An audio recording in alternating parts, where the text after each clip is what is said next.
dia faly manolotra ny arahaba atsika rehetra mpanaraka tsy tapaka ny fandaharana zany forêt santé aty Canada indray ianao.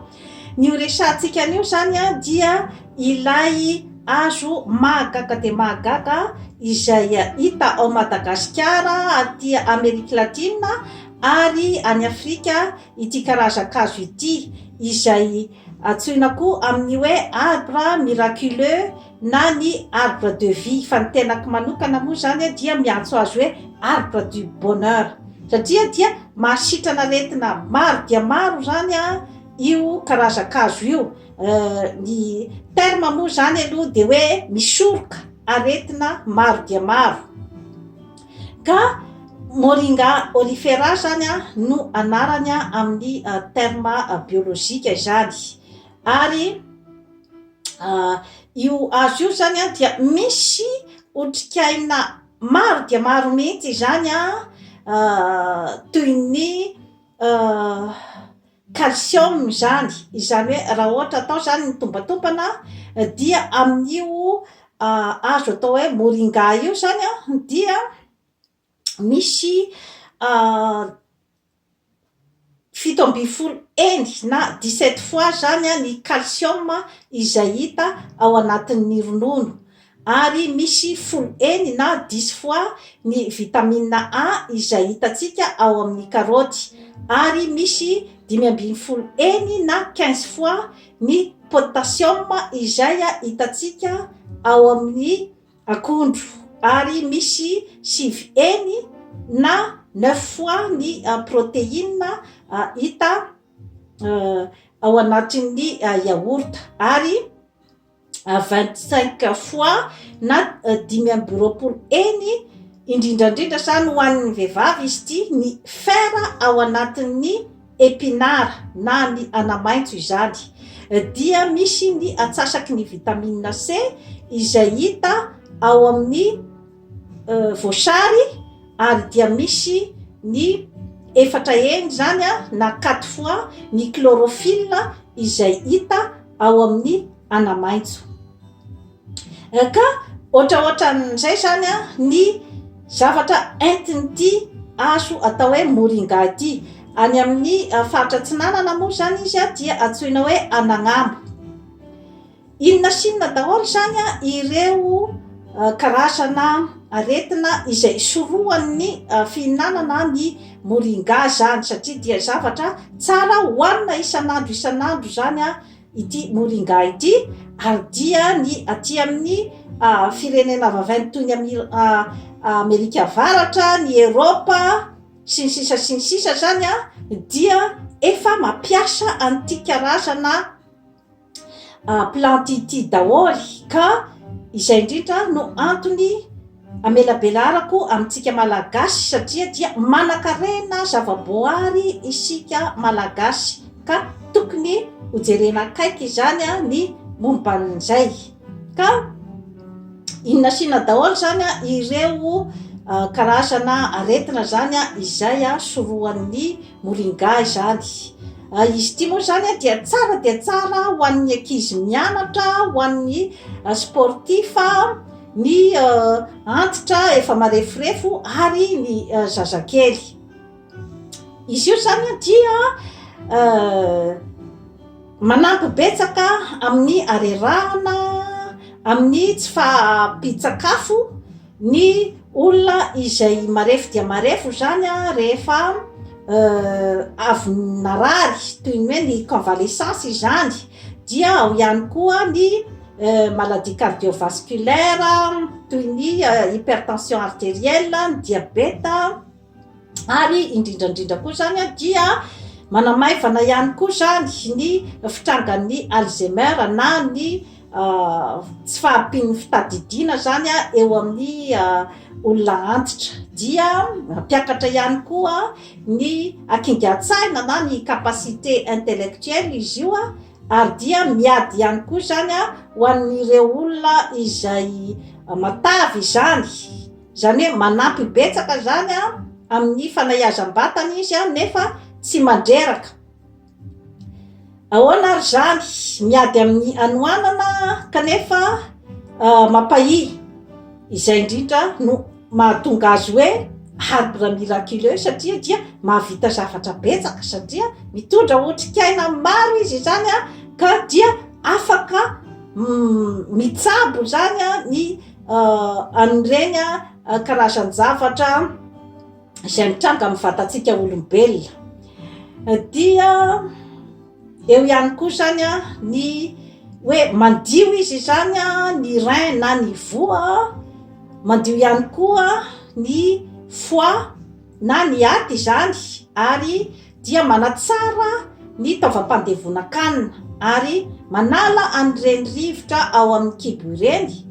ary miady ihany koa zany a amin'ny ulcère eo amin'ny vavony izany eo ihany koa zany a ny arthrose sy ny arthrite izay aretina mitranga amin'ny valitaonana zany dia manampy betsaka ihany koa zany izy amin'izay lafin'izay ary eo ihany koa ny aretina amin'ny tranojazany vehivavy zany toy ny fibrome sy ny kyste de l'ovaire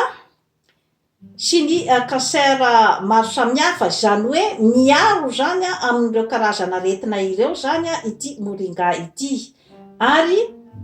miady ihany koa izy zany amin'ny areran-tsaina na ny dépression nerveuse ny areti-koditra izay mateti-pitranga reny mirotsondrotsona amin'ny tena ireny na ny allergie zany dia manampy ihany koa zany izy amin'ny fitombon'ny volo ary manampy izy zany amin'ny resaka gouty na ny calcul Renault zany hoe ny vato amin'ny rein zany ary manampy ihany koa zany amin'ny reny fofona avy amin'ny tenantsika olombelona ireny satria misy ny chlorophylle ao aminy. Ohatrany ahoana moa zany ny fomba finanana an'io moringa io, misy karazany maro zany ny finanana ny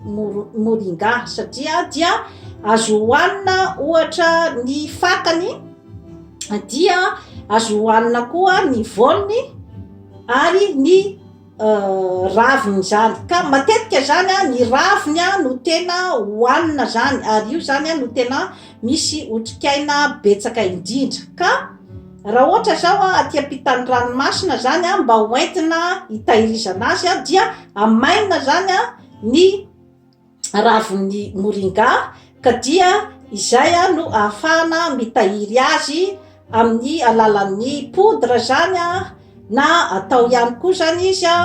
ny poudre moa zany dia hitantsika amin'ity zany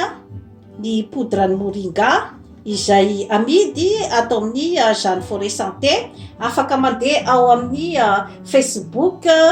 Jeanne Forêt Santé ianareo dia misy ny fanazavana bebe kokoa momban'izay ary hoe atao ahoana zany ny fanafarana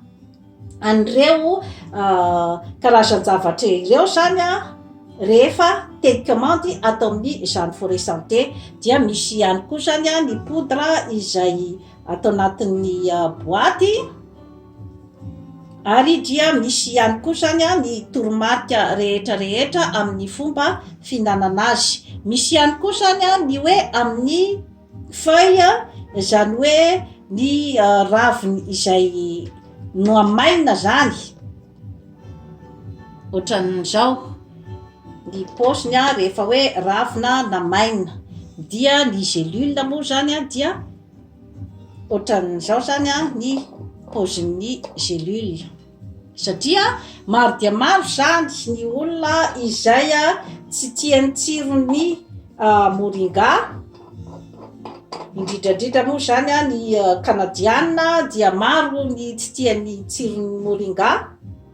ka izay zany no antony nanaovako azy sous forme-na gélule ary misy ihany koa zany ny ataontsika hoe précision amin'ny resaka dosage zany ka ohatrany ahoana sy ahoana zany ny fomba fihinanana azy io zany raha ohatra zany ny eo amin'ny poudre zany no raisitsika dia ray ny sotrokely dité zany a no hoanina amin'ny maraina dia ray ny sotrokely dité zany a hoanina amin'ny arivo ka izy io zany a dia tsaratsara kokoa zany atao ao anatin'ny rano mafana amin'ny maraina dia aroaroina zany a ohatrin'ireny hoe misotro dité ireny kanefa tsy ny olona rehetrarehetra moa zany a no tia azy a amin'izay forme zay. Afaka ihany koa zany izy a atao any anaty salady na atao any anaty yaourta na ireny karazana boisson smoothie ireny na atao anatin'ny jus arakaraky ny zay itiavan'ny tsirairay azy a na atao anaty lasopy na ny salady zany. Ho an'ny gelule zany a satria maro dia maro ny olona zany a izay hoe tsy tian'izay mihinana an'ilay moringa zany kanefa dia tsara izy io a satria ohatrin'ny ravitoto ny tsirony zany ka ho an'izay tsy de tia loatra zany a de misy ny gelule izay gelule anankiroa zany a no hoanina amin'ny maraina alohan'ny 30 minutes alohan'ny sakafo dia amin'ny hariva koa zany a dia gelule anankiroa no hoanina 30 minutes alohan'ny isakafo. Dia eo ihany koa zany a ny feuille izay noamaina ny feuille séché ny moringa zany a dia afaka atao dité ihany koa izy io a na atao karazana romazava ohatran'izay zany a afaka hinanana daholo ny feuille séché dia ray sotrokely lehibe indray zany a ny fihinanana azy amin'ny feuille séché ka misy ihany koa zany a afaka atao ihany koa zany izy andrahoina miaraka amin'ny légume na azo hoanina ihany koa zany izy amin'ny alalan'ny huile essentielle na koa hoe ahosotra amin'ny hoditra amin'ny huile essentielle na atao amin'ny volo zany dia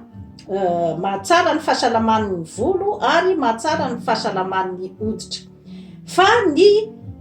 misy zany ny karazana fitandremana na ny contre-indication zany dia ny vehivavy bevoka dia tsy afaka mihinana ny moringa satria mety